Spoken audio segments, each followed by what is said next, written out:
So today we're going to talk about small daily self-care pies. Remember, pies is the acronym for physical, intellectual, emotional, and spiritual. So for successful aging. So chocolate, cheese, and changing gears. Just think about that. If I had you at chocolate, then and you're peri or menopausal, and you know what to eat, but non-nutritional foods constantly call your name, chances are that you are an emotional eater. Now, if you've never considered yourself an emotional eater, hear me out. Think about if you're a person who, well, you know the healthy foods to eat. You know what foods suit your body. You know what portion sizes facilitate healthy aging. Yet food is constantly calling your name. Think of, and maybe it's not cheese and chocolate for you, but think about what that is for you if there is something like that for you. Then I want you to, you got that in your mind? Then I want you to also think about changing gears. Every day we need to change gears many, many times. So we change gears between things we really enjoy doing and then things we maybe don't enjoy doing so much, but we need to do because we're responsible adults. So I call those changing gears or transitions. And if you're a person who's an emotional eater like I am, those transitions can be challenging as far as what my food choices and my portion sizes look like. And so some of the time, most of the time, when I'm transitioning, let me give you an example. The other day I got to go have social distancing iced tea with a friend of mine for like 3 hours, and it was nirvana. It was so great to see her and to keep our distance with our masks on and everything. And when it was over, I just wanted to just be with her all day and just talk about whatever and have no responsibilities. But it needed to end because that's reality. And so when that was over, I had a hard time transitioning. And I felt like eating cheese and chocolate with wild abandon because I didn't really want to go on to the next task in my day, which was going to the grocery store. And then the next task after that was actually filling out some really complicated medical forms that I didn't fully understand. So there were feelings in there. So I heard this great TED talk by a woman named Dr. Joan Rosenberg, and she is on fire for uncomfortable and unpleasant emotions. Like, I love this person. I just learned about her. But anyway, so her talk was about that basically she's encouraging us to stay present when we experience feelings, which come during transition. That's my part of the story. But anyway, she's got 8 uncomfortable feelings that come up. And let me tell you, I have to read them because they're so uncomfortable, I can't even memorize them. Sadness, shame, helplessness, anger, vulnerability, embarrassment, disappointment, and frustration. So what she's saying is when we feel those feelings, she encourages us to stay present, not distract on something else.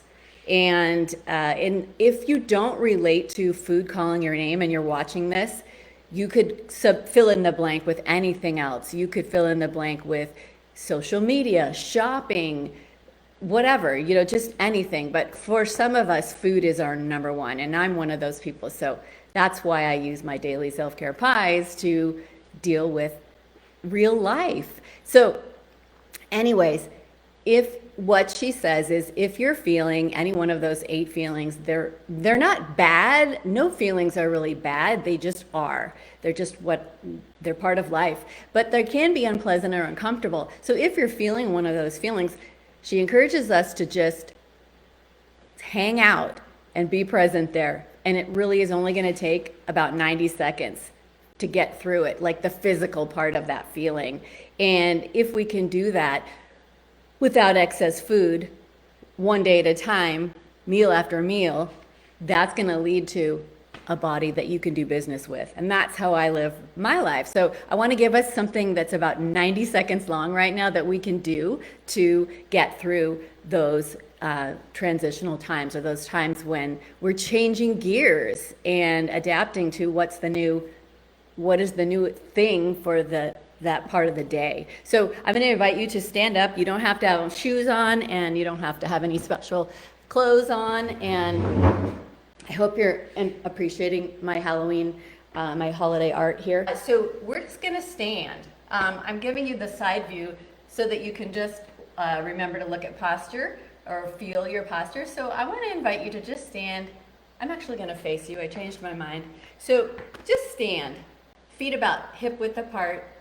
Close your eyes if you want to, if you're comfortable with that. And I want you to notice what you feel. We're going to focus on spine elongation, and we're going to have our eyes closed. So I want you to just feel where your ears are in space, and then notice if your ears are over your shoulders, and if not, try to make that so. And then notice your shoulders over your hips, and notice if you're clenching your butt or your thighs, and try to just let that go. And then notice your hips over your knees, over your ankles, over your feet. And then with that awareness in mind, I want you to take a breath in. So inhale through the nose. Feel your ribcage expand to the sides and to the back, and then exhale through your mouth, through pursed lips, like you're blowing out a candle. Now, while you're doing that, we're going to keep doing that. So while you're doing that breathing and that awareness of your spine, I want you to feel, as you exhale on the next round, feel the crown of your head and the bottoms of your feet reaching away from each other with equal and opposite energy. So let's do it together. Inhale through the nose. Feel the ribcage expand three-dimensionally. Exhale, here it is. Grow taller through the crown of the head. Push through the ground with your feet, lengthening that spine. Keep breathing, visualizing space, increasing between vertebrae.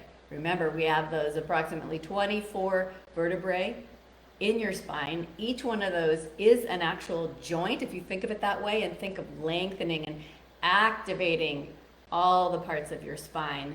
Some parts get neglected. So one more time, same thing. Inhale, expanding the ribcage.